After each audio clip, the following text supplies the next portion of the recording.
Initially, Catholicism isn't even under the leadership of Roman Catholicism. That only happened much later.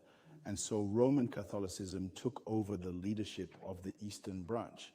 And today, we tend to equate Catholicism with Roman Catholicism. In the beginning, there was Eastern Catholicism and so on. There were several currents. It was thanks to the political power of the Roman emperor, notably under Constantine, that Roman Catholicism truly took the lead. At this point, what's important is to be astonished at the denial of the Son of Man's victory at Golgotha, when Yeshua's ordinary human nature, as stated in Matthew 13:55-57 and John 6:41-42, was a stumbling block for the conversion of the Jews, John 10:33. How could the Messiah have been anything other than a human being? Hebrews chapter 2. In verses 11 and 12, especially verse 12, says he's not ashamed to call us brothers. How could it be otherwise, given that he himself says in Colossians 1 verse 15, that Christ is the image of the invisible God. We are the visible image of Christ, the image of the invisible God. How could he, the true Christ, the true Redeemer, the true Savior, have been anything other than a human being on the earth of men? How could this have been possible? That he was the image of someone other than God, i.e. a man, according to Genesis 1:26? How could Yeshua have been born other than by fertilization between two biological parents of opposite sexes, knowing that in Genesis 17:4-7 or Genesis 35:10-12, God has enchased, sealed the perpetual principle of procreation in the eternal covenant? How then could the Messiah have been anything other than a human being to come to the land of human beings to save mankind? How could it have been otherwise, given that, moreover, in Amos 3:7, God is the God who does nothing on the land of men without warning men through his servants, the prophets?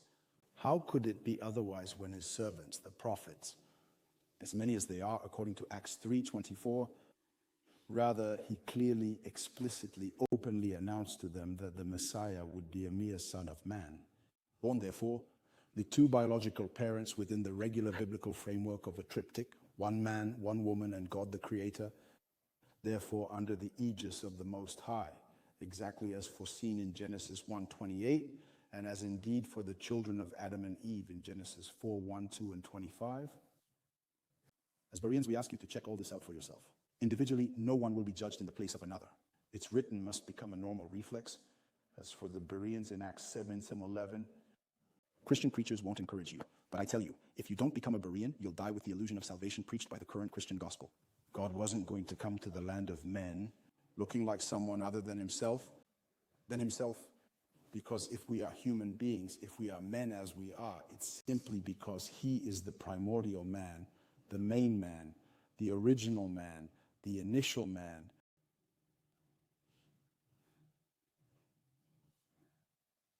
The essential man.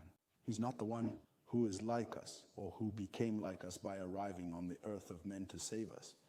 Rather, it is we human beings who from the beginning have been made in his image.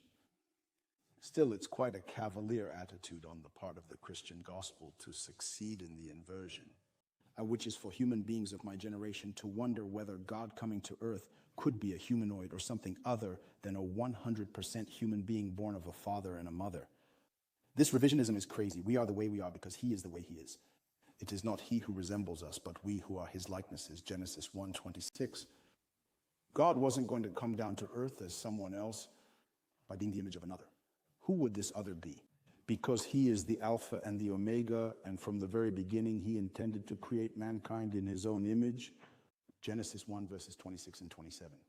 How is it possible to envisage that God, who is the initial original man, can come to the earth he has given as a home to human beings in a form that is not human, which is not its own image, even though the purpose of his mission with human beings was to save human beings? How could we have so easily swallowed that the jealous God of Deuteronomy 4:24, who in Genesis 1:31 declares his total satisfaction just after creating man in his own image, could not have been a simple procreated man, and that he has separated and disassociated himself to the point of needing to be delivered by Mary the Virgin, who made a child behind the back of her fiancé Joseph the Passive? Would God have cheated on someone's fiancé? Could God have consented to become a giant, a humanoid, when he punished the earth with the flood for this very reason in Genesis 6:1-7? The true Christ emphasized the importance of Matthew 24:37-1, where he warned about the similarity between the coming of the Son of Man and the days of Noah.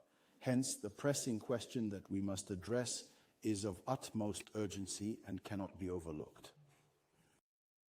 So what happened in Noah's time? In Noah's time, spirits unduly seduced by our sisters forsook their heavenly positions and descended in lust to the earth.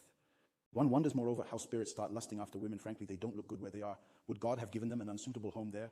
In short, they come to earth, they take our sisters, and then they go with them. And these sisters who let themselves be taken, who offer themselves, give birth to hybrid children, monsters. It's Genesis 6:4. And these children are giants, that is to say humanoids. They simply don't belong to the human species. They are neither sons of man nor sons of God. They are mixed. The horror. That's the question mankind should have asked itself if it wanted to see things clearly. Here's what Christian preachers don't